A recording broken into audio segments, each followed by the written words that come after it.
Ve'ata tetzavé.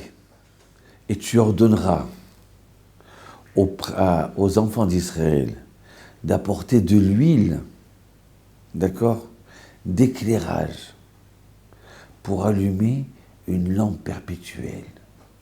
L'allumer ner tamid. Ça veut dire quoi ça, allumer une lampe perpétuelle? Comme si que le pasteur dit, c'est quoi? Dans le temps, même s'il n'y aura plus le temple, il y aura toujours une bougie qui se rallumera. On a tous une mitzvah d'allumer une bougie, d'éclairer le monde, d'éclairer la maison, de s'éclairer soi-même, d'éclairer son prochain. On a une mitzvah d'allumer la bougie. Il faut toujours l'allumer, cette bougie. Parce qu'en fin de compte, tu es là pour éclairer dans le monde. Tu n'as pas été créé que pour manger et pour boire. Alors ce qui est extraordinaire, c'est que dans ces parachiotes-là, on te parle de menorah, on te parle d'allumer tout le temps, mais comme si il n'y a plus de temps. Ner tamid, éternel. Tu dépasses le temps. Même s'il n'y a plus les ustensiles, même s'il n'y a plus le temple, eh ben, tu continues d'allumer. Et il y a marqué aussi comme ça, tu feras un temple, d'accord? Et vous ferez un sanctuaire pour moi, afin que je réside parmi eux. Ve'asu li migdash ve'sharanti betocham. Vous allez faire un temple, une menorah, une table, un autel. Et vous allez tout faire ça pourquoi? Pour que je réside parmi eux. Attends, je comprends pas. Non, que pour que je réside dans le temple. C'est quoi parmi eux? Écoutez bien ce qu'il nous dit Razal. Oui, tu dois essayer de construire le temple. Tu dois essayer d'allumer cette bougie-là. Mais le but, en vérité, c'est pour entrer dans ton cœur à toi. Parce que comment je peux créer une maison à Dieu alors que le verset dit que même les cieux, ils sont tout petits par rapport à Dieu. Donc comment je peux mettre Dieu dans un temple? Comment je peux lui faire une maison? C'est pas possible.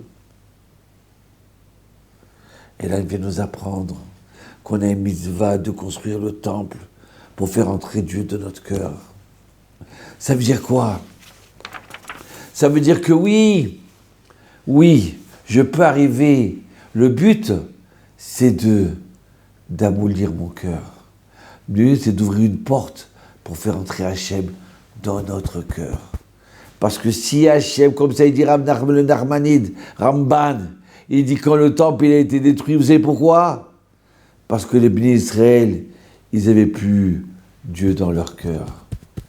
Le temple, il n'avait plus cette valeur, cette importance. La seule chose qui tient, c'est le kotel, parce qu'il a été construit avec le cœur. Donc alors oui, on peut être tous un temple. Tous, on peut être une synagogue. On peut être un autel, une table, une lumière, dans notre cœur, dans notre maison, avec nos amis. Alors regardez comme c'est extraordinaire. Hachem, il ne te demande pas de faire l'impossible, mais il te demande d'essayer de vouloir l'impossible, de développer ton potentiel que tu as en toi. C'est ça qu'il te demande. Alors c'est quoi? Nos sages disent que puis le temple est détruit, l'autel, eh bien c'est la table de notre maison.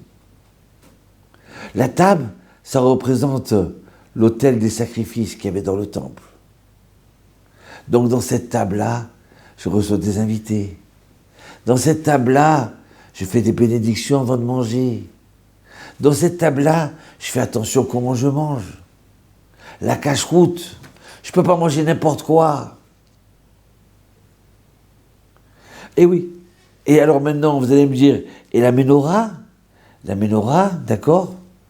Eh bien, c'est pour allumer. Je dois être ma maison, elle doit être une lumière pour tout le monde. Que quand on rentre chez toi, on est bien chez toi. Tu n'es pas mesquin. Tu ouvres ta porte à tout le monde. Et, vous savez quoi? l'arche sainte. C'est quoi l'arche sainte? Oui, dans ta maison, tu peux avoir une arche sainte. Tu n'es pas obligé d'acheter un Sefer Torah. Grâce à Dieu, aujourd'hui, il y a plein de Sefer Torah. On n'est plus comme après la Shoah, où il manquait des Sefer Torah. Aujourd'hui, ce qu'on a besoin, c'est de construire des petits Sefer Torah vivants, des enfants.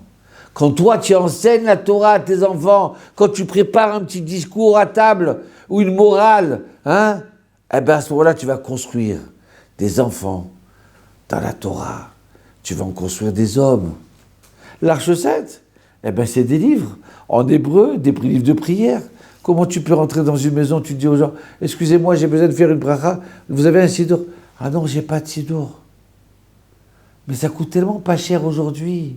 Tu peux avoir la Bible en français, en hébreu, avec plein de commentaires. La Mishnah en français. Tu fais l'Arche Sainte dans ta maison. Vous savez quoi? Mon Rav, il m'a dit, écoute, tu ouvres une école? Alors viens, on marche ensemble. Et on a marché comme ça dans un jardin. Il m'a dit, tu vois, là, tu as 2 arbres. Tu en as un qui est tout droit. Et tu as un autre qui est tordu. C'est quoi cette différence-là? Il dit, mais le jardinier, quand il a fait pousser cet arbre, c'est qu'est-ce qu'il a fait? Il lui a mis un bâton. Il l'a accroché à l'arbre. Donc il a poussé tout droit. Quand il était petit, l'arbre, il lui a appris à montrer tout droit. Et cet arbre qui est tordu, il lui a pas mis de bâton quand il était petit. Donc alors avec le vent, avec les pierres, il a poussé tordu.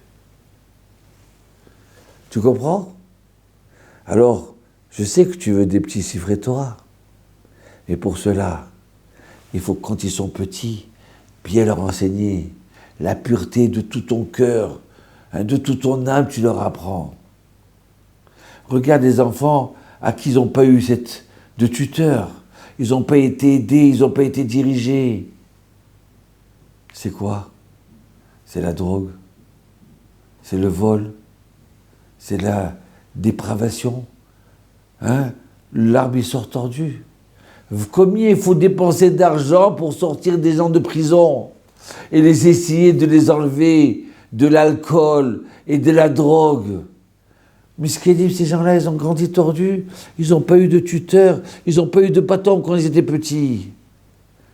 Toi, au lieu de dépenser des millions comme font les États occidentaux dans les prisons et les centres de rééducation, toi maintenant, dépense tout ton argent dans cette école-là pour qu'ils grandissent bien. Ouais, ça a été la leçon extraordinaire pour moi. Oui, on peut avoir l'Arche Sainte dans notre maison, nos enfants et nos livres. Et regardez bien comme c'est merveilleux là. Alors maintenant, dans notre maison, alors on a l'Arche Sainte, on a la table, d'accord? On a la lumière, la menorah. Oui, chez moi j'ai la menorah. Quand tu prends conscience que ta maison, c'est un temple, c'est une synagogue, c'est un kotel, alors à ce moment-là, tu ne peux pas te comporter n'importe comment. Tu ne peux pas t'habiller n'importe comment. Tu ne choques pas tes enfants. Et tu fais attention comment tu parles. C'est dans le temple. Tu es dans le Beth Amikdash. Si tu veux que ta maison elle soit un sanctuaire, dans le temple, qu'est-ce qu'il y avait? Il y avait des sacrifices. Alors apprends à te sacrifier pour faire le shalom bayit, pour faire la paix dans la maison. Oui, des fois, tu n'as pas envie de dire « Oui, tu as raison ». Sacrifie-toi. Baisse la tête. C'est pas grave. Sois indulgent envers ton prochain, envers ta femme, envers ton mari, envers tes enfants. Sacrifie-toi. Juge-le du bon côté ou juge-la du bon côté. Tu comprends? Et le bénéfice du doute, pourquoi pas? Alors oui. Alors Dieu il nous promet d'entrer dans notre cœur. Ah, tu veux construire le temple? Tu veux mettre la menorah dans ta maison? Tu veux mettre Dieu dans ta maison? Eh bien, moi, je vais rentrer dans ton cœur. Aïe, aïe, aïe, aïe, aïe, aïe, aïe. Écoutez, il y a un monsieur qui a dit, grave, tu as dit que notre table, c'est l'autel comme dans le temple. Hein? Mais moi, comment je fais? Je dis, qu'est-ce qu'il y a? C'est quoi ton problème? Le Rav de Chayou, il écoutait comme ça, patiemment. Il dit, ben Rav, je suis éboueur.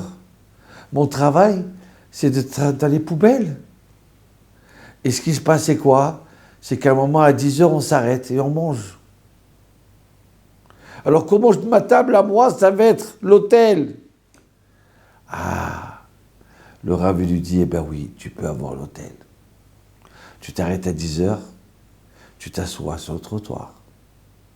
Tu achètes une serviette spécialement pour ton repas de 10 heures. C'est ta serviette qui va te servir toute la semaine. Et là, tu la mets sur la table. Mais j'ai pas de table. Oui, sur le parterre. Mais c'est ta table. Tu vas te laver les mains et la main dont tu es dans le temple. Et tu vas faire la bracha et tu vas manger. Et si tu peux faire un devoir Torah, ça y est. Ouais. Quoi, moi, éboueur, je peux avoir le temple, là, maintenant, sur le trottoir? La table? Oui. Alors voilà.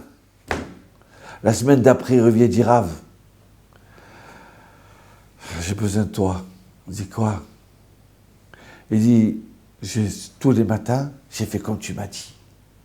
Je suis parti acheter une serviette spéciale. Je la pose par terre, sur le trottoir, et je commence à manger. Je me retrouve dans le temple avec Hachem. C'est un moment extraordinaire. Extraordinaire, Rav, tu m'as redonné la vie. Je suis plus éboueur pendant 10 minutes. Je suis dans le temple. Et voilà que mon maître, mon patron, aujourd'hui, il m'a dit, mais c'est quoi ça? Mais qu'est-ce que tu fais avec une serviette? Où tu te crois au restaurant ici ou quoi? C'est quoi ces bêtises là? J'ai dit, mais c'est la table, c'est l'autel, c'est le temple, c'est le côté de Maravi. C'est la synagogue, mon maître, mon patron. Et là, il me dit, mais c'est quoi ces bêtises là? Mais alors vous, les religieux, comme vous êtes bêtes, mais alors, vous écoutez vos rabbins comme ça. Et là, il m'a donné un coup de pied dans l'autel, dans mon tabernacle. Il m'a renversé ma bouteille et ma serviette.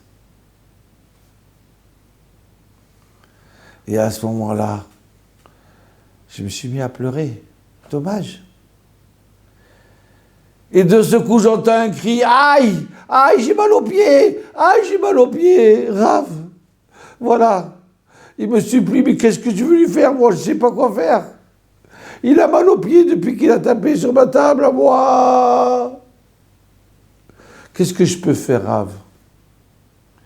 Alors, il dit, tu vas lui demander qu'il vienne et qu'il demande pardon et qu'il va te racheter une nouvelle serviette et qu'il va t'acheter un beau verre avec une belle bouteille. Et voilà, c'est ce qu'il a fait. Et depuis, il a plus mal à la jambe. Aïe, aïe, aïe, aïe, aïe, aïe, aïe, aïe, aïe, aïe, aïe. Oui, on peut transformer notre table en synagogue.